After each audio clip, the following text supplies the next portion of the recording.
a saludar. Espero que vaya bien su semana. Oye, qué bueno tenerlos de nuevo conectados por acá. Gracias, Lick. Buenas tardes. Buenas tardes, Lick. Bien, mis amigos, vamos a seguir platicando un poquito acerca del servicio civil y de la ley de servicio civil. Como les comentaba en la sesión anterior, pues este es un tema que nos va a llevar varias sesiones, ¿verdad? Así que hoy vamos a continuar como con una segunda parte con este tema del servicio civil. La semana pasada estuvimos platicando un poquito acerca de este tema del servicio civil. Hablamos un poco acerca de algunas incidencias, de algunas características y cuestiones muy particulares del tema del servicio civil. Hablamos un poquito acerca de la relación funcional. Vimos algunos aspectos que son muy similares con respecto a una definición de relación laboral. Tiene varios elementos que son pues característicos de la relación laboral y que de ellos se deriva pues muchos de los elementos que posee la relación funcional, ¿verdad? Platicamos también un poquito de las partes que intervienen en esa relación funcional. Hablamos del Estado considerándolo como un patrono y de los particulares considerándolos como servidores públicos.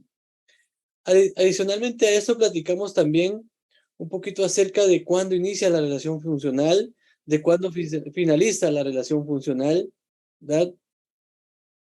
Hablamos de que la relación funcional inicia pues cuando se toma formal posesión del cargo público a través de un acta administrativa en el cual se hace constar de que ya se tomó el cargo respectivo y que finaliza, ¿verdad? De dos maneras, una voluntaria o una forzosa. La voluntaria es cuando el trabajador o el servidor, perdón, renuncia a su cargo por cualquier motivo, y la otra que es una forzosa que se da cuando se da un despido por causa justa o bien cuando se vence el plazo para el cual había sido contratada pues un particular como servidor público. Hablamos un poquito acerca de las características de la relación funcional. Hicimos referencia a que es bilateral, de que genera derechos y obligaciones a ambas partes y que todos esos derechos y obligaciones están establecidos en la ley. ¿En qué ley? En la ley de servicio civil, ¿verdad, mis amigos? Platicamos un poquito acerca del tema de los servidores públicos también. Hicimos referencia a qué tipo de servidores hay, ¿verdad? Hablamos de funcionarios públicos y de empleados públicos, ¿verdad? Platicamos también de que el personal que funge en el Estado, pues puede ser designado por un contrato, por un nombramiento o por elección.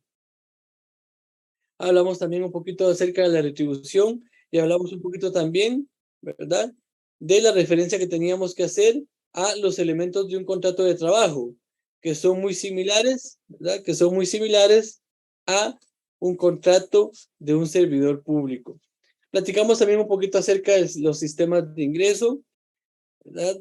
Platicamos de que hay un sistema de ingreso libre, un sistema de ingreso por selección y un sistema de ingreso mixto. Hablamos de algunas incidencias de ello. Platicamos también acerca de los sistemas de designación. Hicimos referencia de que sistemas de designación existen también tres, uno que es por elección, otro que es por nombramiento y otro que es por contrato, ¿verdad? Y hablamos un poquito también acerca de que no había que confundir los sistemas de ingreso con los sistemas de designación, porque son distintos, ¿verdad? Y eso es importante que ustedes, pues, sepan distinguir estas dos modalidades para no confundirlos en su examen parcial. Finalmente, platicamos un poquito acerca también de las clases de servicio civil e hicimos referencia de que hay servicio civil exento, hay un servicio civil sin oposición y un servicio civil por oposición. Hicimos referencia en casi todos los temas de que pues existe un fundamento legal para cada una de estas instituciones de las cuales hablamos la semana pasada. A grandes rasgos, esta fue la clase de la semana pasada. Estos puntos fueron los que hicimos referencia la semana pasada. Hoy vamos a seguir hablando del tema Por ahí les compartí en el Classroom tanto el material de la semana pasada como el material que vamos a utilizar para la clase del día de hoy. Yo espero que lo hayan podido descargar por ahí para que les sea más fácil pues darle seguimiento a su clase.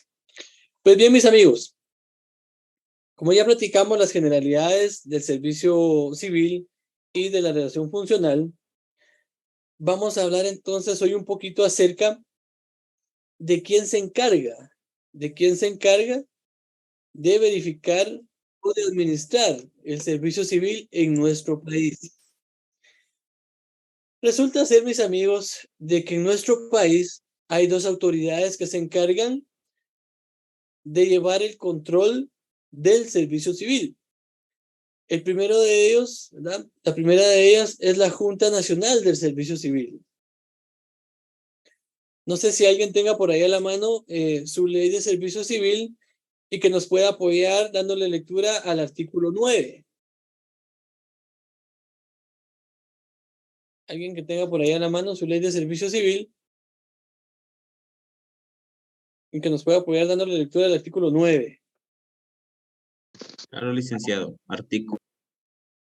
Adelante, mi estimado Gavino. Órganos superiores. Se crean los siguientes órganos superiores encargados de la aplicación de esta ley. Junta Nacional de Servicio Civil. 2. Oficina Nacional de Servicios Civiles o Servicios Civil, dice. Creo que está mal escrito. Muchas gracias, estimado Gavino. Es correcto. Entonces tenemos dos órganos administrativos o dos autoridades que se encargan de velar por el control del servicio civil en nuestro país. El primero de ellos, la Junta Nacional de Servicio Civil, y el segundo, la Oficina Nacional de Servicio Civil. La Junta es la autoridad superior que se encarga del control del servicio civil en nuestro país. Y la oficina, pues es el órgano inferior o el que se encarga de hacer realidad o de ejecutar las decisiones que se toman en la Junta Nacional del Servicio Civil. No sé si alguien nos puede apoyar dándole lectura al artículo 11 de nuestra Ley de Servicio Civil. Artículo 11. Integración. La Junta Nacional de Servicio Civil se integra con 3 miembros titulares y 2 suplentes, designados por el presidente de la República para un periodo de 3 años. Solo pueden ser removidos por las causas y en la forma establecida en esta ley. Muchas gracias, estimada Damaris. Muy bien, ahí entonces, mis amigos, nosotros nos damos cuenta de qué es la Junta del Servicio Civil, la Junta Nacional del Servicio Civil. Como se pueden dar cuenta, son personas que son designadas directamente por el presidente de la República de Guatemala. Él tiene la decisión de designar a quien él establezca, ¿verdad? De designar a quien él considere que reúne pues ciertos requisitos o ciertas características que son las idóneas para poder integrar este órgano administrativo. Y esa junta es la que se encarga de tomar las decisiones que luego se van a ejecutar a través de la Oficina Nacional del Servicio Civil. No sé si alguien nos puede apoyar dándole lectura al artículo 21 de nuestra ley.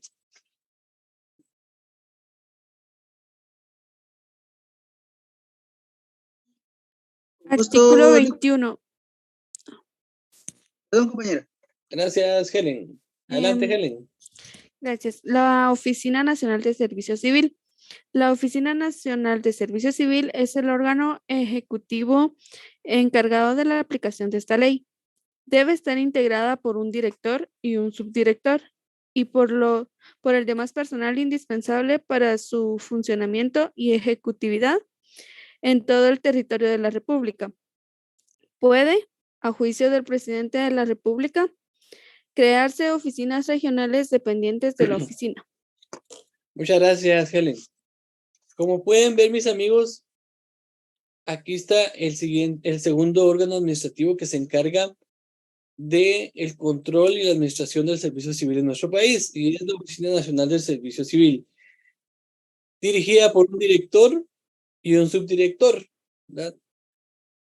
Si ustedes se dan cuenta, entonces, la Junta es el órgano superior que se encarga del control y la administración del servicio civil, y todas las decisiones que se toman en esta Junta Nacional de Servicio Civil van a ser ejecutadas o se van a hacer una realidad a través de la Oficina Nacional del Servicio Civil. ¿Verdad? Estas son las autoridades que se encargan de la administración del servicio civil en nuestro país. La Junta Nacional de Servicio Civil y la Oficina Nacional de Servicio Civil, ¿verdad? Ya nos dimos cuenta de que todo es a criterio, ¿verdad? O todo es decisión del presidente de la República, quienes van a integrar este órgano administrativo, ¿verdad? Y quienes se van a encargar de hacer que las políticas de servicio civil en nuestro país se ejecuten. Ahora bien, mis amigos, siguiendo con el tema, vamos nuevamente a hacer referencia a las clases de servidores públicos que existen. Ya lo hemos mencionado en sesiones anteriores, si tenemos funcionarios públicos y tenemos empleados públicos. Sin embargo, pues tienen ciertas características cada uno de ellos.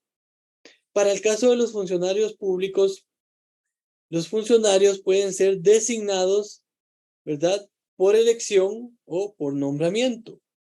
Para el caso de los funcionarios que son designados por elección, ¿verdad?, tenemos aquellos funcionarios que son electos en una, valga la redundancia, en una elección general, y aquellos que son también electos, ¿verdad?, derivados de un proceso de selección que se realiza en algún órgano administrativo.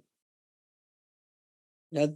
Ese es el caso de los funcionarios electos. Y los nombrados, pues son aquellos en los cuales la designación depende directamente de una autoridad administrativa y esta se encarga de designar, ¿verdad?, o de nombrar a el funcionario público que corresponda. Entonces, son dos sistemas de designación para los funcionarios públicos, ¿verdad? Los electos y los nombrados. Ahí vamos haciendo una diferencia. ¿Por qué? Porque los empleados públicos, ¿verdad? Los empleados públicos tienen también dos sistemas de designación, pero son distintos a los sistemas de designación de los funcionarios. Los empleados públicos pueden ser designados por nombramiento o por contrato. Por nombramiento o por contrato. Cuando es por nombramiento, es una autoridad administrativa de un órgano administrativo la que se encarga de hacer esa designación. Y cuando es por contrato, de igual manera, es una autoridad administrativa la que se encarga de hacer esta designación de manera directa. ¿Verdad? De manera directa. Entonces nos vamos dando cuenta, mis amigos, de cómo va cambiando las características del funcionario público y del empleado público, ¿verdad? La designación del funcionario es electo o es nombrado. La designación del empleado público es nombrado o es por contrato, ¿verdad? O es por contrato. Esto que estamos platicando está en el texto que les compartí ahorita en la tarde. Oigan, para que no se vayan a hacer bolas, están tomando nota. Ahora bien, mis amigos, hay otra diferencia entre funcionarios y empleados públicos, ¿verdad? Y empleados públicos. No sé si alguien nos puede apoyar dándole lectura al artículo 1 del reglamento de la Ley de Servicio Civil. Si ustedes compraron su Ley de Servicio Civil, las leyes regularmente vienen en la primera parte, la ley como tal, y en la segunda el reglamento. Entonces ubiquémonos en la parte del reglamento y no sé si alguien nos puede apoyar dándole lectura al artículo 1 del reglamento de la Ley de Servicio Civil.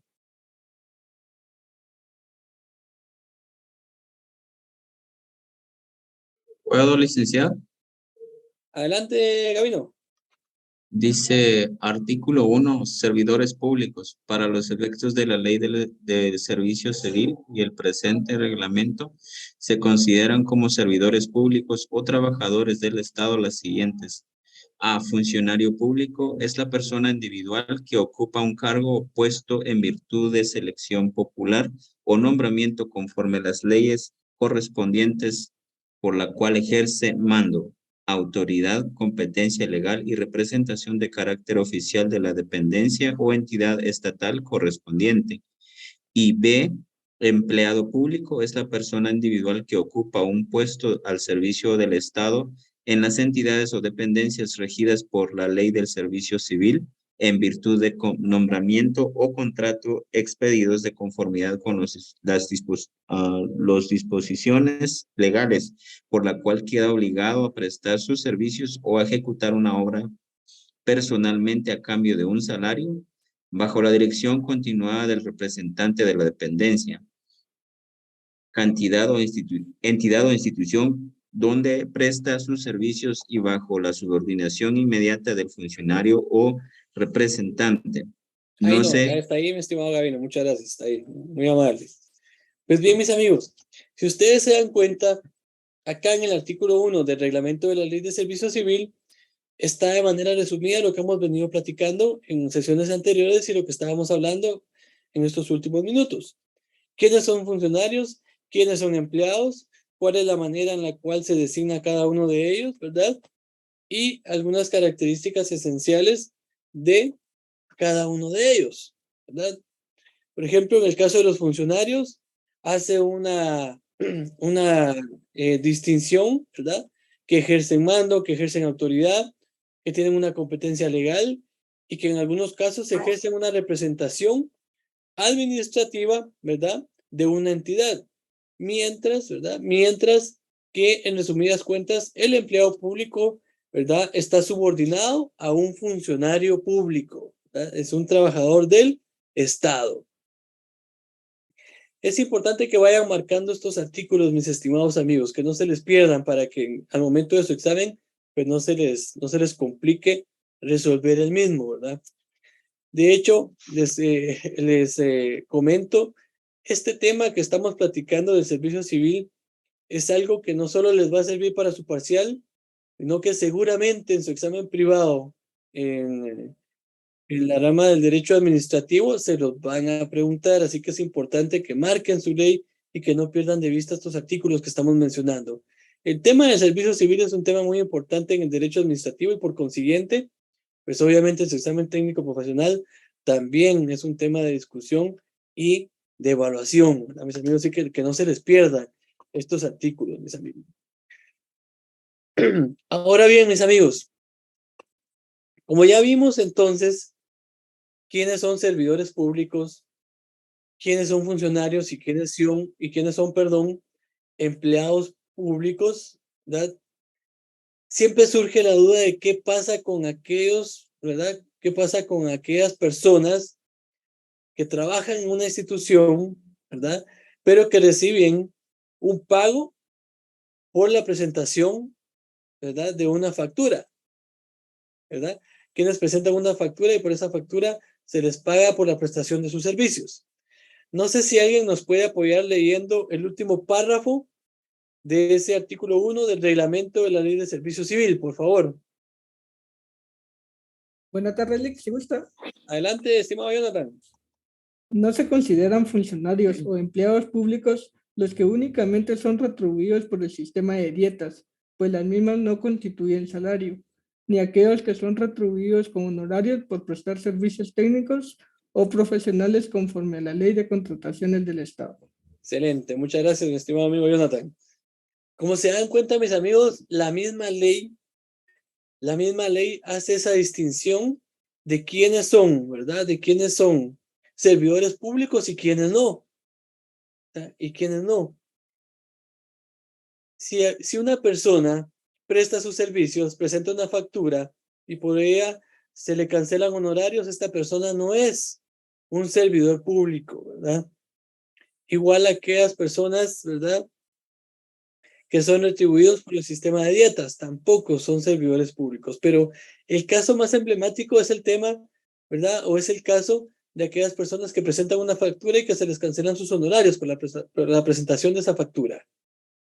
¿En qué momento se pierde entonces, ¿verdad?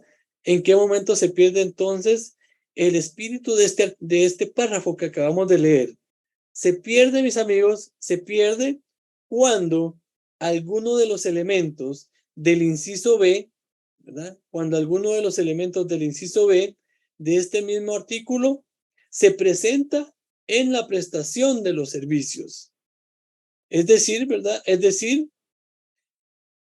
¿Verdad? Que está bajo la dirección continuada de un representante, ¿verdad? que presta sus servicios en subordinación, ¿verdad?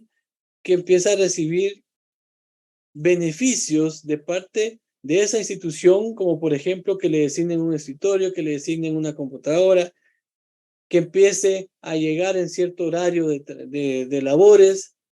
Cuando se empiezan a presentar este tipo de características en esa relación, ¿verdad? En esa relación comercial, porque es prácticamente una relación comercial, esa relación deja de ser una relación comercial y se convierte entonces, mis amigos, en una relación funcional. Se convierte en una relación funcional. ¿Por qué? Porque entonces la persona ya depende, ¿verdad? Ya depende de los elementos que le da la institución para poder prestar sus servicios. Si en algún momento se da alguno de los elementos que acabamos de hablar y que hace mención en el inciso B, en esa relación contractual, ¿verdad? O en esa relación comercial, desaparece esta relación. Por supuesto que eso hay que irlo a hacerlo declarativo ante los órganos de justicia, ¿verdad? En este caso, ¿verdad? Los órganos laborales, ¿verdad? Y llevar pues todo el procedimiento necesario para que esta relación sea declarada como tal y declarar otros derechos que esta declaración conlleva. ¿Dudas, mis amigos? ¿Preguntas? Licenciado, entonces lo que comenta es que desde el momento en el que se le designa un escritorio, se le dan viáticos, computadora y todo el equipo que tiene a una persona que solamente está contratada y que se le paga por honorarios, deja de ser un contratado, por así decirlo, y pasa a ser un empleado del Así Estado. es. ¿Sí? Así es. Desde ese momento deja de desaparecer esa relación comercial, ¿verdad? Regida por la ley de contrataciones del Estado y ya pasa a ser una relación de carácter funcional. Obviamente lo que les decía, ¿verdad? Y mucho énfasis en esto, ¿verdad? No es algo que se vaya a declarar de oficio, hay que irlo a declarar ante los órganos de justicia. Pero si usted logra, ¿verdad? Si ustedes logran comprobar, ¿verdad? Comprobar, pues que la institución les prestaba estos elementos para que ustedes pudieran cumplir con sus actividades o con la prestación de sus servicios, ¿verdad? Pues definitivamente los órganos de justicia no van a tener pues alguna complicación para poder declarar esta relación como una relación funcional. Entonces, si a ustedes en determinado momento los contratan como asesores de una institución, asesoren bien a los funcionarios que los están contratando y háganles saber con claridad hasta qué punto pueden ellos exigir de una contratación y hasta qué punto empiezan ellos a traspasar esa línea o esa frontera y corren el riesgo de convertir esa relación contractual en una relación, ¿verdad?, de carácter funcional.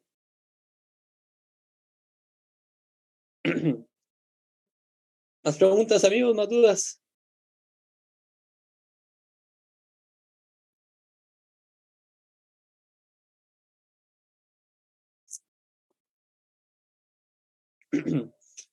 Muy bien, mis amigos, sigamos entonces. En el texto que estamos hablando, que les compartí, pues existen, ahí les detallé los elementos o las características de las cuales estábamos hablando hace unos minutos.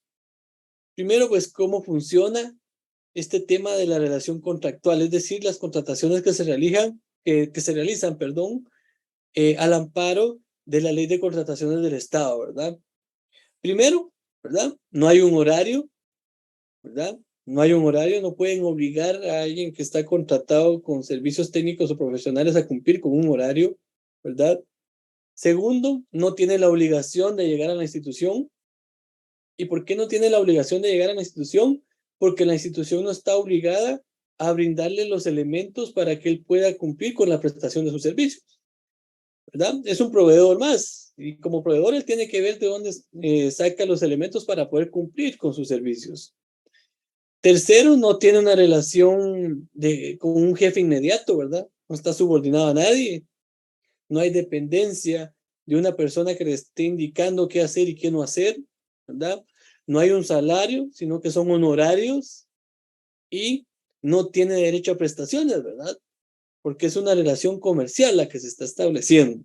Por supuesto que es una relación comercial de carácter especial porque está, ¿verdad? Usted realiza el amparo de la Ley de Contrataciones del Estado. Entonces, es importante, mis amigos, que tengamos bien claro estas características para que cuando nosotros estemos en una institución, como les decía, como asesores, asesoremos bien a los funcionarios o a la institución misma, ¿verdad? Y que no los hagamos caer en algún error que después vaya a tener consecuencias económicas para el mismo Estado, ¿no? Para el mismo Estado. Dentro del tema de la ley del servicio civil, existe un punto que hacíamos mención en la sesión anterior, pero que no lo llegamos a definir, y es el tema de la carrera administrativa. La carrera administrativa, mis amigos, pues es el derecho que tiene todo servidor público, ¿verdad?, a ocupar o a optar a un puesto de clase o de grado superior, ¿verdad?, cuando ha demostrado su capacidad, su honradez, su idoneidad, ¿verdad?, mediante las pruebas que le sean necesarias para poder optar a ese ascenso. A eso se le llama carrera administrativa, ¿verdad? A la carrera que tiene todos y al derecho que tiene todo servidor público de optar a ir ascendiendo dentro del servicio civil, ¿verdad? Toda vez haya cumplido con las pruebas y las características que mencionamos: capacidad, honradez y idoneidad. Eso es la carrera administrativa. El derecho que tiene todo servidor, pues a seguir creciendo dentro del servicio público, ¿verdad?, del servicio civil. ¿Alguna otra duda, mis amigos? ¿Alguna otra pregunta?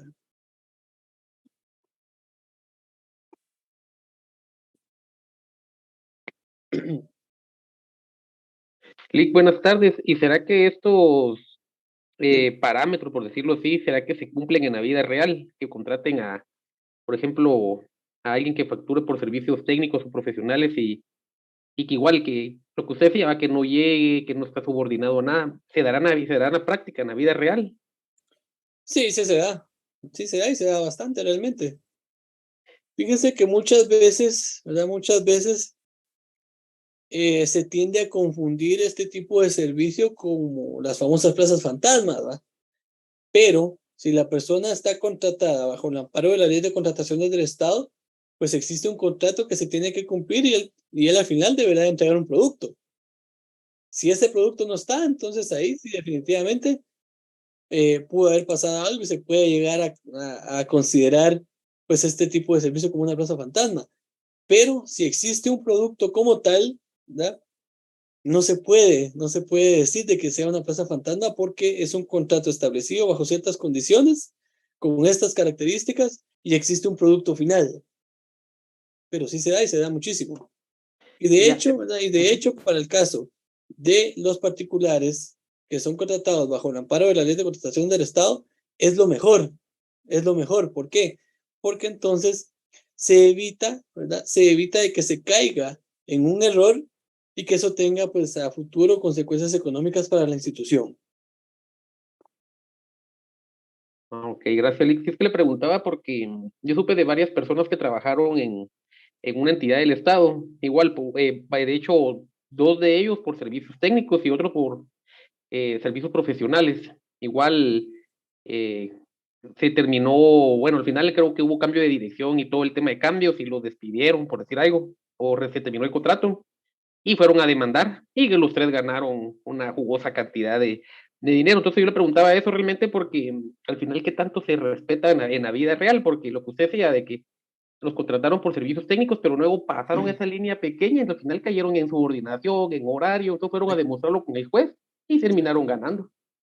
Exacto, es que como les digo, es realmente esa frontera es bien delgada. Y por eso les digo yo que cuando se contrata a alguien por servicios técnicos o profesionales bajo el amparo de la Ley de Contrataciones del Estado, es mejor que ni siquiera llegue. Es mejor que ni siquiera llegue, que llegue solo a presentar el producto final, para que no se dé esa tergiversación, ¿verdad? Y que después se caiga, pues, en este tipo de figuras que después en el tema laboral, pues, se reclaman y, pues, tienen justa razón, ¿verdad? Porque ya se vuelve una dependencia de la institución, ya se vuelve una relación de carácter funcional. Y lamentablemente se da mucho, ¿verdad? Porque lamentablemente existe desconocimiento, ¿verdad? Existe desconocimiento por parte de las autoridades, ¿verdad? De hasta dónde puede llegar pues el tema de una contratación del Estado como tal. Por ahí Nancy creo que tiene por ahí una duda. Adelante, Nancy. Sí, licenciado, buenas noches. Mire, ¿y qué responsabilidad le corresponde a la Contraloría General de Cuentas en este caso? Porque ellos incluso llegan a hacer auditorías del personal que está contratado bajo el renglón 029. Correcto. De hecho, la Contraloría General de Cuentas tiene mucha responsabilidad. Irregularmente, ¿verdad? Irregularmente, la Contraloría hace esa serie de recomendaciones a las autoridades para que no se incurra en este tipo de errores y que después tenga consecuencias económicas. Recuerden ustedes que si existe una consecuencia económica, pues el funcionario que haya incurrido en ese error también va a tener una responsabilidad en ese sentido. La Contraloría General de Cuentas le ha puesto mucho énfasis a eso, bastante, porque realmente el daño económico que se le ha causado al Estado por este tema ha sido enorme. Las instituciones tienen pasivos laborales o prestaciones pendientes de pagar que son de miles de millones de quetzales, ¿verdad? Y eso definitivamente afecta el desempeño de cualquier institución, ¿verdad? El desempeño de cualquier institución. Por supuesto, ¿verdad? Lamentablemente también se ha dado en la práctica de algunos compadrazgos y acuerdos que existen entre funcionarios y personas contratadas bajo la figura de servicios técnicos o profesionales, que ya hay un acuerdo, demandan una indemnización y después va mitad a mitad, porque lamentablemente se han dado casos. Pero por este tipo de casos es de que la Contraloría le ha puesto mucho énfasis a este tema para que el funcionario también tenga una responsabilidad y tenga también que pagar ciertas cuestiones económicas como resarcimiento al mismo Estado.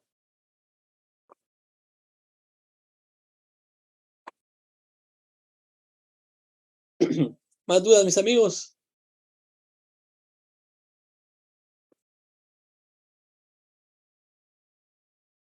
Estamos, Lick. Muy bien, Yo excelente. solo tengo una duda. Adelante, mi estimado. ¿Por qué a la hora de llenar una documentación para un personaje que es asesor del Estado, se le pone servidor público y no asesor del Estado? ¿En qué casos particularmente sería, mi estimado Jefferson? Se ve mucho en casos inmobiliarios y es algo que no se puede detener, pues, porque así lo solicita el FHA.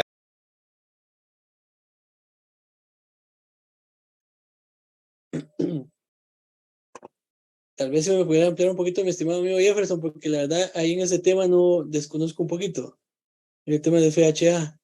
A la hora de que algún asesor del Estado quiera adquirir un bien inmueble, por fuerza hay que demostrar de dónde tiene sus ingresos. Pero entonces ahí sí corre el aquello de decir que es asesor del Estado, por lo tanto es servidor público. Entonces, a la hora de verlo, que usted nos dice que no es servidor público, en la hora de verlo inmobiliariamente sí es servidor público. Ahí creo que es un error, ya sé a qué tema se refiere específicamente. Ahí es un error del FHA, del Fomento de Hipotecas Aseguradas, porque si la persona es un asesor, ¿verdad? Si la persona es un asesor, ¿verdad? Tendría que cumplir con otros requisitos, no los requisitos de un servidor público, sino los requisitos de un particular como tal.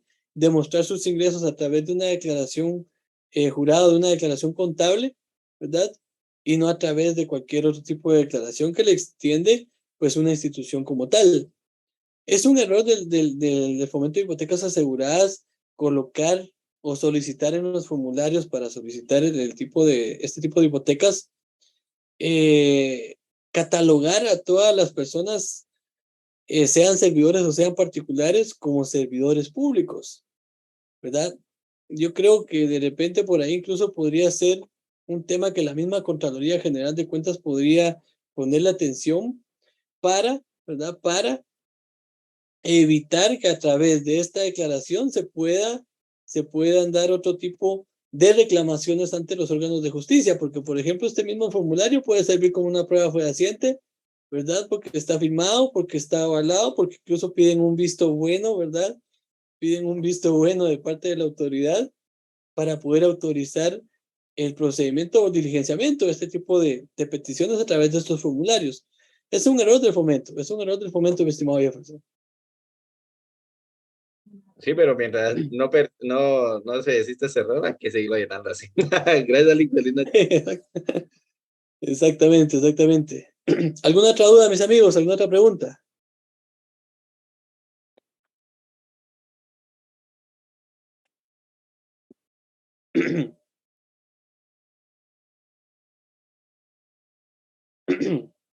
Vean, mis amigos, el siguiente punto que vamos a platicar es el procedimiento, ¿verdad? El procedimiento por oposición, ¿verdad? Para poder ingresar al servicio público. El procedimiento por oposición.